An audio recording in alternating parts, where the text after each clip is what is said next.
What do you think about we've talked about evangelical Christians and the power base that they have and Christian Zionism and all that.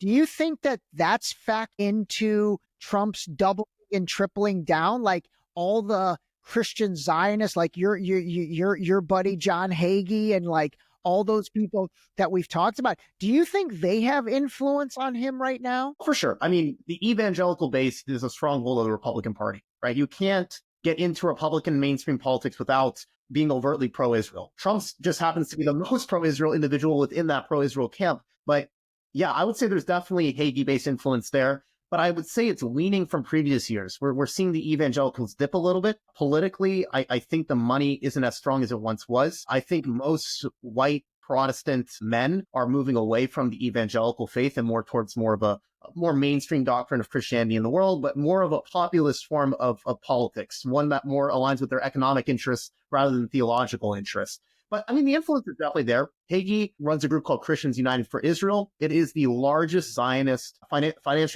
largest Zionist organization in the U.S., which definitely has influence politically. So just like Miriam Adelson is the Jewish Zionist side of that, we have Hagee, that's the Christian Zionist side of that. That money definitely plays a role, but I think it's waned over the past few years. I don't think they have the same influence they did during, say, Bush or shortly after 9/11, but it definitely exists. Okay, that makes sense. Okay, one other thing I wanted to ask you is, as I've really just increased my education on all this stuff, and again, it's so different for me because I don't have true skin in this game. You have true skin in this game. Do you think that so much of what's happened, really the West Bank is the crown jewel that they're eventually wanting to take over because of Jerusalem, and I'm assuming the biblical ties with Bethlehem and where Jesus was born and all that? Like, do you think Gaza was the appetizer, and then the West Bank is the entree that they're really going after? In terms of annexation, the West Bank has always been the crown jewel.